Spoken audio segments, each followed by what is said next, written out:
সমকামী ব্যক্তি হিসেবে জীবনের ৩টি চ্যালেঞ্জ এবং এর সমাধান নিয়ে আমি কথা বলব। আমি কাউন্সেলিং সাইকোলজিস্ট। সমকামিতার উপরে আমি অনেক দিন ধরে কাউন্সেলিং করাচ্ছি। অনেকেই আসছেন। বিভিন্ন রকমের কাউন্সেলিংয়ের যে পার্সপেক্টিভটা আমি যখন করি, তখন দেখি একেকজনের মানুষের জীবনের গল্প, সমকামিতার গল্প এক ধরনের। খুবই ভালো লাগে আপনাদের যখন কাউন্সেলিং করে থাকি এবং যখন আপনাদের মনের কথাগুলো নির্দ্বিধায় আপনারা বলেন। আপনারা জানেন গোপনীয় পরিবেশের মাধ্যমে আপনাদের এই কাউন্সেলিংটা হয়ে থাকে। সমকামিতার যে ৩টি চ্যালেঞ্জ থাকে তার সমাধানগুলো কীরকম হতে পারে বা কীভাবে এর থেকে বের হয়ে আসতে পারেন, তার প্রথমটি যদি বলি, আপনাদের অনেকের ভিতরে একটা ভয় কাজ করে, সেটা হলো সামাজিক বয়কট হওয়ার ভয়। তাহলে এইটি যখন হয়, সমাজ আমাকে মেনে নেবে না, সমাজের মানুষগুলো আমাকে হয়তোবা সিসি করবে, আমাকে খারাপ ভাববে। এই যে একটা ভয়, একটা লজ্জা, একটা আতঙ্ক, এটা কিন্তু তার জীবনকে আরও বেশি দুর্বিষহ করে তোলে। তাহলে এই বিষয়ে আপনাকে আত্মবিশ্বাস গড়ে তোলার দায়িত্ব আপনি।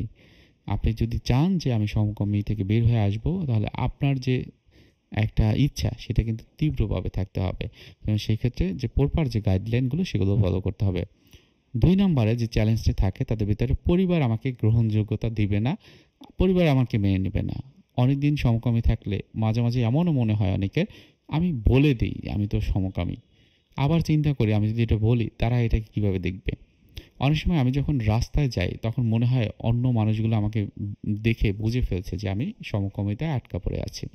সমকামিতার এই কারণে হয়তোবা আমার শারীরিক এবং মানসিকভাবে আমি দুর্বল হয়ে যাবে, আমি অসুস্থ হয়ে যাব, আমাকে অন্যরা খারাপ ভাববে। এই বিষয়টা কিন্তু অবশ্যই তাদের জন্য একটা চ্যালেঞ্জ।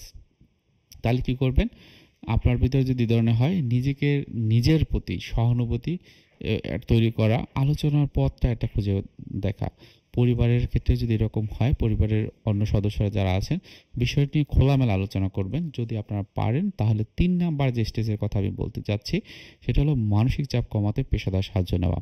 আপনার পরিবারে বসে আপনারা চেষ্টা করতে পারেন ইনিশিয়ালি তার সাথে কথা বলা, তার স্ট্রেসের কারণগুলো কী, কীভাবে সে মোকাবেলা করতে পারে, সেক্ষেত্রে পরিবারের যারা সদস্য আছে তাকে কীভাবে সাহায্য করতে পারে। এটা যদি আপনারা নিজেরা করতে পারেন তাহলে ওই ব্যক্তি হয়তোবা জীবনে একটা নতুন ধারা প্রতিধারা পেয়ে যেতে পারে। জীবনটাকে সুন্দর, জীবনটা আরও ফলপ্রসূ বা স্বাভাবিকভাবে কীভাবে তৈরি করা যায় সেটা হয়তোবা তারা বুঝতে পারে।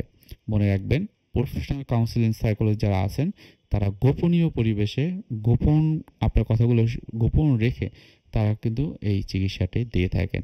ভুল করবেন না, কষ্ট পাবেন না। আপনারা অবশ্যই আপনার মনের কথাগুলো শেয়ার করতে পারেন যে কারো কাছে। সেক্ষেত্রে প্রফেশনাল সাহায্যটা আপনারা নিতে পারেন যে কোনো সময়। সবাই ভালো থাকেন, সুস্থ থাকেন। আসসালামু আলাইকুম।